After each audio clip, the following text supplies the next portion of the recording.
কাটিগড়ার খেলমায় 14 মার্চের রক্তক্ষয়ী হামলার ঘটনার নয়া মোড়। 28 জনকে অভিযুক্ত করে কুমড়া পুলিশ ইনভেস্টিগেশন সেন্টারে মামলা এক মহিলার।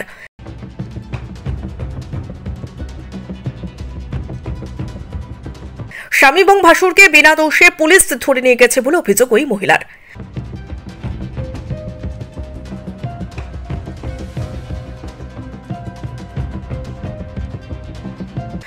মার্চ গুমরা পুলিশ ইনভেস্টিগেশন সেন্টারে ওই মামলাটি করেছেন পূজা বৈষ্ণব নামের এক মহিলা।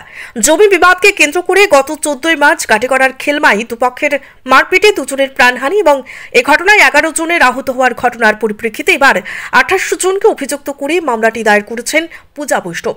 পূজা জানিয়েছেন তার স্বামী নারায়ণ বৈষ্ণব এবং ভাসুরকে বিনা দোষে পুলিশ জেলে পাঠিয়েছে। শীঘ্রই তার স্বামী এবং ভাসুরকে মুক্তি দিতে এবং অভিযুক্ত সচিন্দ্র বৈষ্ণব, মহানন্দ বৈষ্ণব, আনন্দ বৈষ্ণব সহ মোট 28 জনের বিরুদ্ধে কঠোর ব্যবস্থা নিতে পুলিশের কাছে আর্জি জানিয়েছেন তিনি। এখানে উল্লেখ করা যেতে পারে গত 14 মার্চ কাটিগড়ার খেলমায় জমি বিবাদকে কেন্দ্র করে ঘটে এই হামলা পাল্টা হামলার ঘটনা। এই মামলায় দুজন প্রাণ হারিয়েছেন। তারা হলেন রাজু বৈষ্ণব বয়স 45 এবং ধীরেন্দ্র বৈষ্ণব বয়স 60।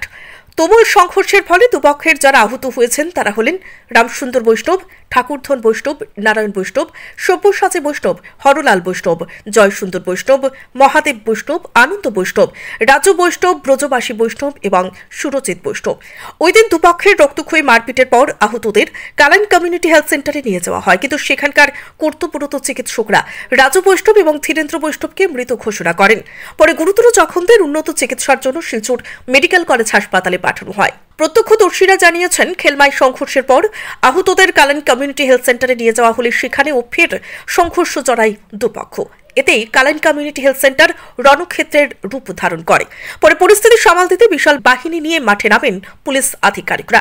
তাদের প্রয়াসে পরিস্থিতি নিয়ন্ত্রণে আসে।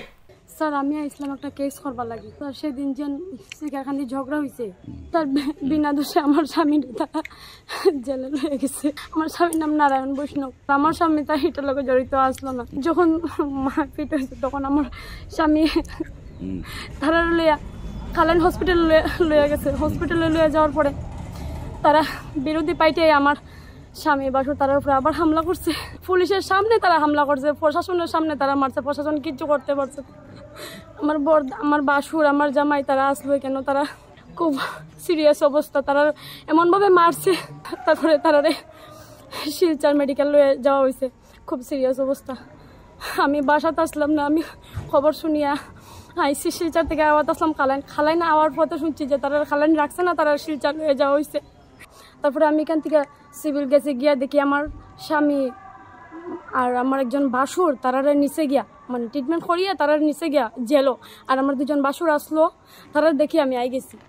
এখন আমি এই 28 জনের বিরুদ্ধে মামলা করছি যে আমার স্বামীরা যেন তারা বিনা দোষে যে ধরছে তারা আমি শাস্তি চাই। আমার স্বামী এটার লোকে কোনো কিছু জড়িত আসলো না। তারা হসপিটালে বিনা দোষে তারা মারছে, মারিয়া জখম করছে। তারপরে তারা আমার স্বামীরে নামে খেয়েছে যে তারা জেলও নিছে। আমি যে তারার উপরে মানে তারা আমার স্বামীরে বিনা দোষে যে মারছে তার উপরে আমি মামলা করছি যে পুলিশ যেন তারারে শাস্তি দেয় আর আমার স্বামীর যেন মুক্তি দেয়।